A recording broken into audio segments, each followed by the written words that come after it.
So you keep it locked right here on Everyday People Drive. Like I said, just after 5 o'clock, we speak everything dance. Yes, and the lady of the moment is here in studio with me. Her name is, of course, Emma, and she is here to tell us all about her accomplishments, traveling the world, dancing her way on every single continent that she literally travels to. So I can't wait to actually have this conversation. How are you, Emma? I'm great. Thank you so much for having me. Absolutely a pleasure. First and foremost, you are gorgeous. Let's start there. Absolutely gorgeous.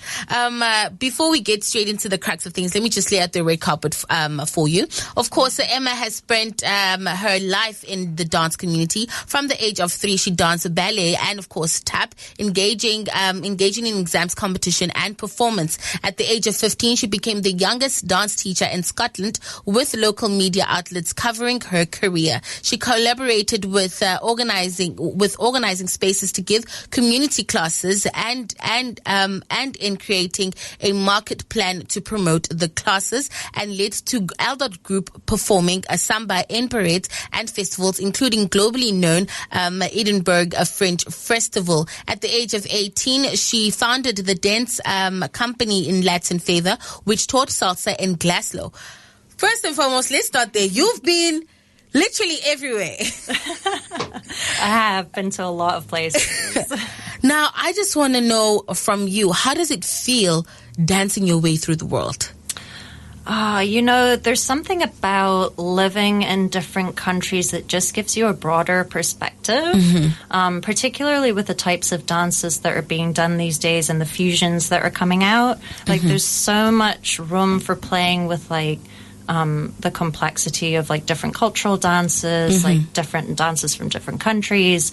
So to be able to go and experience different countries and see what they're doing out there and where their creativity comes from is really, it's a gift. Now let's take it all the way back when you were growing up. I just want to know, did you always know that dance is something that you want to do? Were you like literally one of those kids where we have to move the chairs in order for you to make room for you to dance your way through a living room? It was actually the complete opposite. Okay.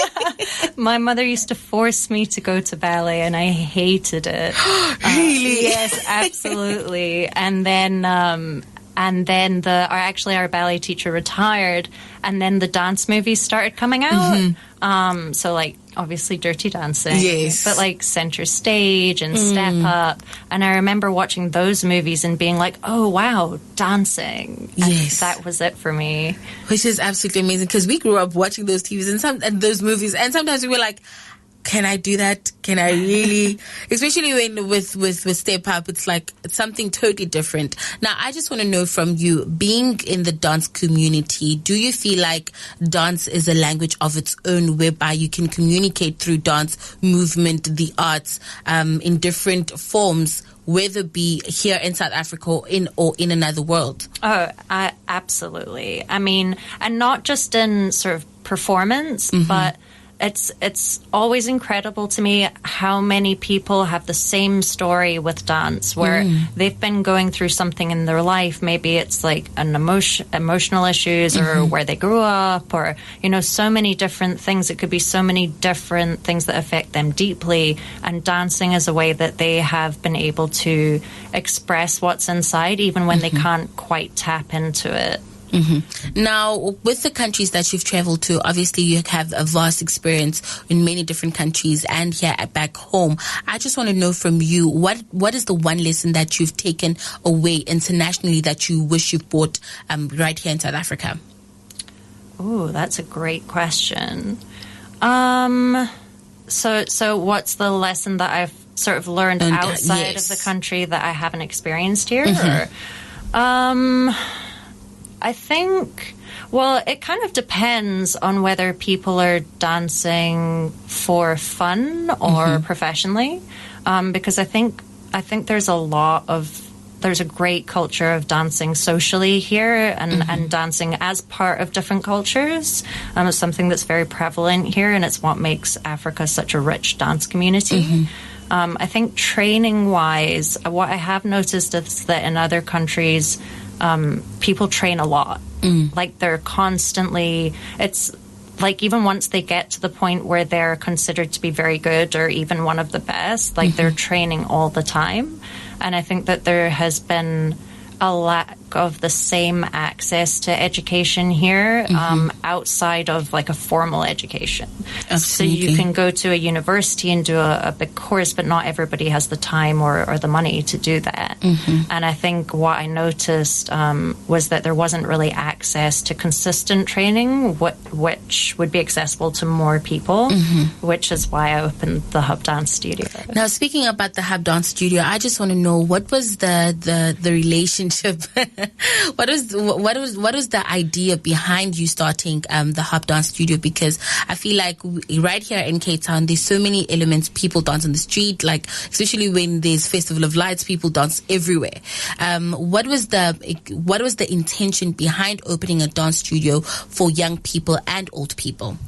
So, yes, I mean, people do dance a lot socially here, like with their families and things. But there's also a desire for some sort of formalized training. So, like, they see the movies, they see the TV shows, and they want to be able to also learn to do that. So I opened up the Hub Dance Studio because my experience in a lot of other countries is that you go into sort of like an institutionalized dance studio, and there can often be a lot of judgment.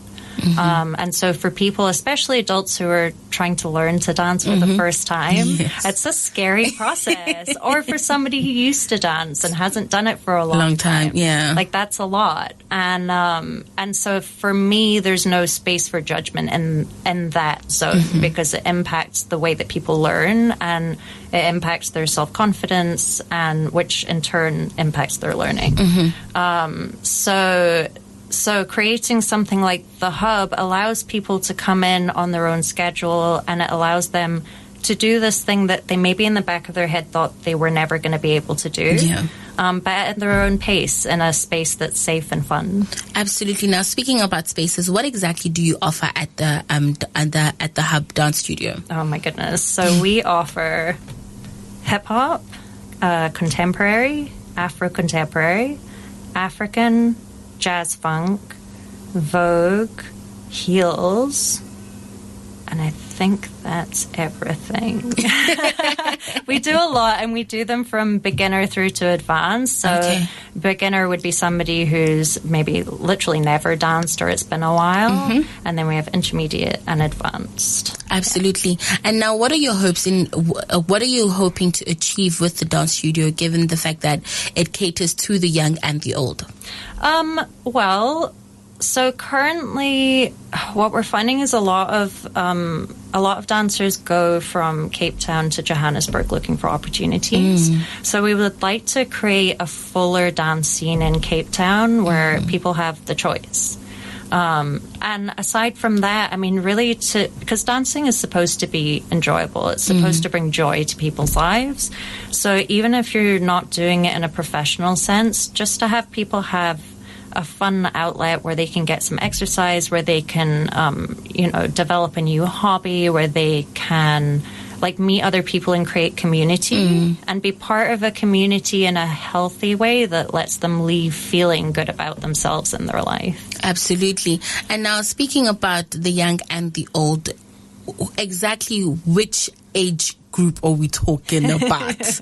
Because I mean, can I rock up with my mother who's in my... How old is she? She's in her 50s. Oh, absolutely. Okay. So we do kids classes, which go from 4 to 13. But then the adult classes are largely in their 20s. We have a lot of people in their 30s as well. We have some teenagers who also come, who maybe want to do a style that we don't do in the kids classes. But we have people in their 40s and 50s who come. And I mean, to me, it's about how you develop a space. It's the energy that you develop it with.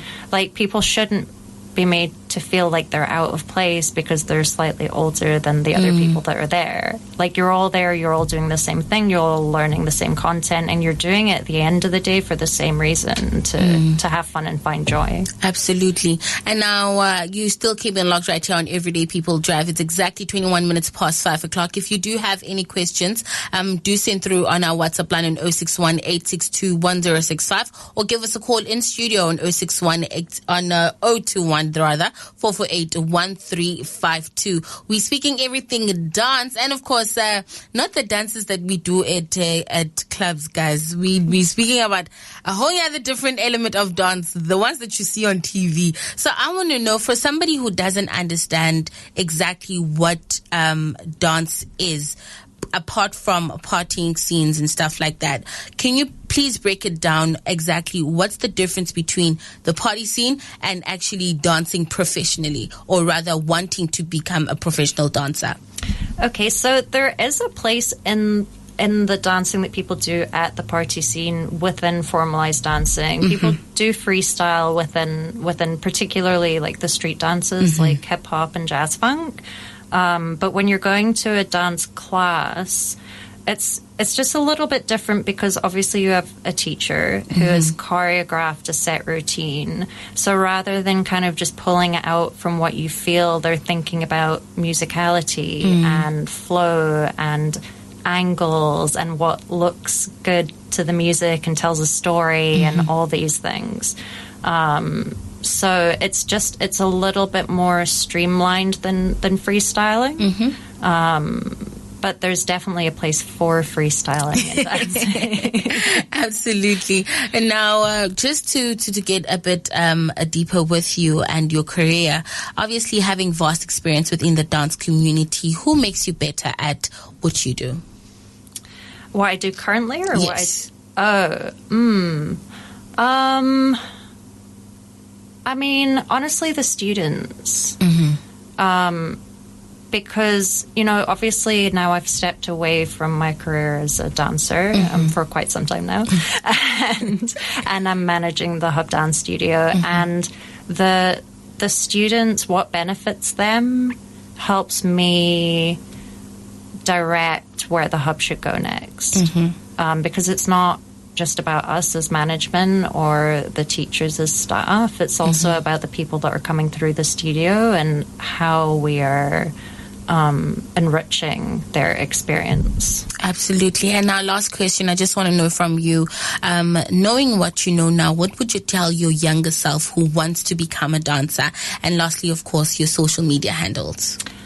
I would tell myself, trust yourself, follow your intuition, and don't be afraid to be brave. I love that. And our social media handle is at The Hub Dance, and our website is www.thehubdance.com.